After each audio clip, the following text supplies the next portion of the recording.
Hello focus, आज हम लोग जब बात करने आ रहे हैं तो हम लोग कोविड-19 के प्रोफाइलैक्सिस के बारे में बात करना चाहते हैं। देखिए, कोविड-19 के जब इन्फेक्शन इंडिया में आया तो आयुष मिनिस्ट्री जो है उन्होंने आर्सेनिक एल्बम नाम की एक दवा 30 पोटेंसी में एज प्रोफाइलेक्टिक बताई, जो कि बिल्कुल ठीक थी। कुछ लोगों ने इसके वेरिएशन करना शुरू किए।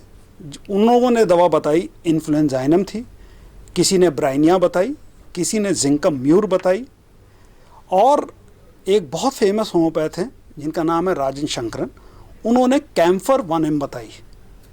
और कैम्फर 1M को प्रमोट बजाज फैमिली ने किया और इंडिया भर में उसका काफ़ी प्रमोशन हुआ। ये सारी चीज़ें होती गई, हमने भी इसके बारे में सोचा, और जब मैंने इसके बारे में पढ़ा तो मेरे को लगा कि जो दवा होनी चाहिए वो फॉस्फोरस होनी चाहिए।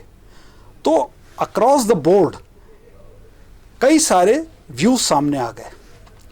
मैंने अपने व्यूज़ को ज़्यादा लोगों को शेयर नहीं किया, मगर मैंने अपने कुछ जो जूनियर्स हैं जिनको मैंने पढ़ाया हुआ है उनके साथ मिल करके एक ग्रुप बनाया। इस ग्रुप का नाम आर्ट होम्योपैथी रखा गया, और ये हम लोग का ग्रुप पहले से ही था। आर्ट मतलब ART, academy of rational therapeutics in homeopathy. इस ग्रुप में जो एक्टिव मेंबर्स थे और जिन मेंबर्स को बहुत रिसर्च बेस्ड जिनका एटीट्यूड था, हम लोगों ने एक 12 लोगों का एक कोर ग्रुप बनाया और हम लोगों ने सारी इन दवाओं को अपनी अपनी क्लिनिक्स पे रिसर्च करना शुरू किया कि देखें इनके क्या इफ़ेक्ट आते हैं। इनको सिंगल मेडिसिन की तरह यूज़ किया और कभी कभी कॉम्बिनेशन में भी यूज़ किया। मैंने इनिशियली फॉस्फोरस 6 यूज़ करी, उसके बाद फॉस्फोरस और आर्सेनिक यूज़ करी, और मैं ट्रेंड भी देखता गया कि ये ट्रेंड वुहान वायरस का क्या हो रहा है। और जैसे जैसे ये वुहान वायरस स्प्रेड हुआ, हमको इसके सिम्पटोमोलॉजी के ट्रेंड्स मालूम पड़ने लगे। और यूरोप में आकर के एक चीज़ क्लियर हुई कि इस पूरे फिनोमेना का एक जो स्ट्राइकिंग सिम्टम है, जो पिक्यूलियर सिम्टम है, वो है लॉस ऑफ टेस्ट, जिसको कि एग्नोसिया कहा जाता है, एंड लॉस ऑफ स्मेल, जिसको कि एनोस्मिया कहा जाता है।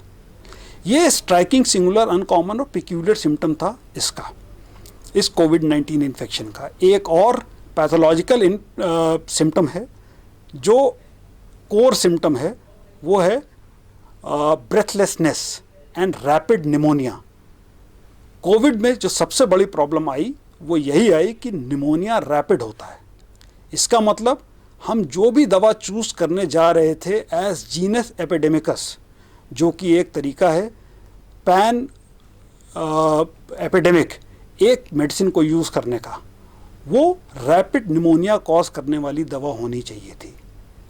वो उस रैपिडिटी को कवर करना चाहिए था और उस दवा को निमोनिया को कवर करना चाहिए था। प्रॉब्लम क्या आई? प्रॉब्लम ये आई कि हम लोगों ने मास में, पब्लिक में बहुत जल्दी एक दवा बता दी या किसी ने कोई और दवा बता दी। इससे बड़ा कन्फ्यूजन हुआ और होम्योपैथी को नुकसान हुआ। मुझे याद है उस समय मैं आजमगढ़ में था, और आजमगढ़ में मैंने सबसे पहले ये लेक्चर लिया था ऑन कोविड-19, जब कोविड-19 इंडिया में नहीं आया था, लेकिन आर्सेनिक एल्बम दवा बता दी गई थी। और मैंने उस लेक्चर में ये कहा था कि हमको ये नहीं बताना चाहिए कि दवा क्या है, हमको ये बताना चाहिए कि हम प्रिपेयर्ड हैं कि जब कोविड आएगा तब हम सिम्प्टोमोलॉजी के बेसिस पे जीनस एपिडेमिकस को सेलेक्ट करके आपको बताएंगे। हमारे पास तरीका है जिसके थ्रू हम इसको हैंडल कर सकते हैं। आज हम लोगों ने, हमारे आर्ट होम्योपैथी का जो कोर ग्रुप है, उन लोगों ने अलग अलग जगह अलग अलग मेडिसिन को एक्सपेरिमेंट करके और बहुत गहन रिसर्च और चिंतन करने के बाद ये डिसाइड किया है कि जो दवा जीनस एपिडेमिकस है वो फॉस्फोरस है, और फॉस्फोरस 12 पोटेंसी में सबसे ज़्यादा इफ़ेक्टिव है। इसकी डोज के बारे में हम लोग जल्दी सोशल मीडिया पे पूरा कैंपेन करेंगे, मगर मैं आपको यहाँ ये बताना चाहूँगा कि इस वायरस के 2 स्ट्रेन हैं जो कि एक्टिव हैं, फॉस्फोरस ये दोनों स्ट्रेन को कवर करती है, आर्सेनिक इनमें से एक स्ट्रेन को कवर करती है, दूसरे को नहीं करती है। आर्सेनिक और फॉस्फोरस आपस में बहुत ही क्लोजली रिजेंबलिंग मेडिसिन्स होती हैं in case of pneumonias. So अगर फ्रैंक कोविड के केस में निमोनिया डेवलप हो रहा है, निमोनिया का थ्रेट आ रहा है, then you must think about phosphorus, arsenic and one more medicine, that is bryonia. ये 3 दवाएं बहुत इंपॉर्टेंट हो जाती हैं। इनिशियली अगर आपके पास पेशेंट आता है एकदम सिम्टम्स के साथ, फ्रेश सिम्टम्स हैं, इन्फ्लेमेटरी स्टेट है और पेशेंट बहुत ज़्यादा पैनिक में है, जो कि आजकल देखने को मिल रहा है, with fear of death, then पहली मेडिसिन एकोनाइट हो जाती है। अक्सर इस स्टेज में आपकी क्लिनिक में पेशेंट नहीं आएगा, वो कहीं से घूम घाम करके आएगा, तो पहली मेडिसिन ब्रायनिया आती है। इसके डिफरेंशियल में दवा बेलाडोना आती है। माइंड यू, एज होम्योपैथ्स आपको मालूम होना चाहिए कि आप दवा डिजीज़ के नाम से सेलेक्ट नहीं करेंगे, प्रेजेंटिंग सिम्टम्स पे सेलेक्ट करेंगे। लेकिन जीनस एपिडेमिकस को हम लोगों ने जो सेलेक्ट किया है वो on the basis of the presenting phenomena है, जो कि वुहान से शुरू हुआ, वुहान से south east Asia, south east Asia से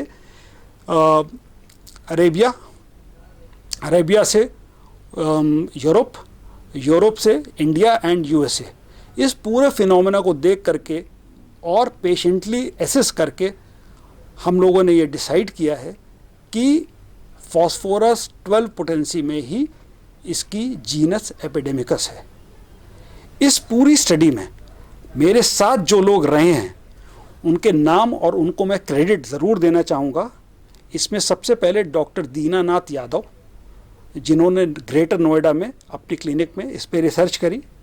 दूसरे नंबर पे डॉक्टर मुदित कनौजिया, जो कानपुर में ही हमारे साथ प्रैक्टिस करते हैं। कानपुर में मैं ही प्रैक्टिस करता हूँ, कानपुर में वो भी प्रैक्टिस करते हैं। अपनी क्लिनिक के एंड पे उन्होंने रिसर्च करी। डॉक्टर अतुल गोरखपुर में रिसर्च कर रहे थे। डॉक्टर जय वर्मा रिसर्च कर रहे थे लखनऊ में। साथ ही साथ डॉक्टर रवजीत सलूजा, जो कि लुधियाना में रिसर्च कर रहे हैं। डॉक्टर विवेक, जो कि जयपुर में रिसर्च कर रहे हैं। साथ ही साथ सुरेंद्र गंगवार और डॉक्टर अरुणिम, इन लोगों ने हम लोग के साथ मिल करके इस रिसर्च में हिस्सा लिया और इन डिस्कशंस में हिस्सा लिया, जिसके थ्रू हम लोग इस नतीजे पे पहुँचे कि phosphorus is the right medicine. ये एक किसी दिमाग की उपज नहीं है, ये एक शेयर्ड रिस्पॉन्सिबिलिटी भी है। एंड पेशेंट्स के साथ हम लोगों ने इस फिनोमेना को जब स्टडी किया है, तब हम आपको ये एडवाइजरी दे रहे हैं। Thank you focus. आगे हम लोग इसके बारे में बात करते रहेंगे।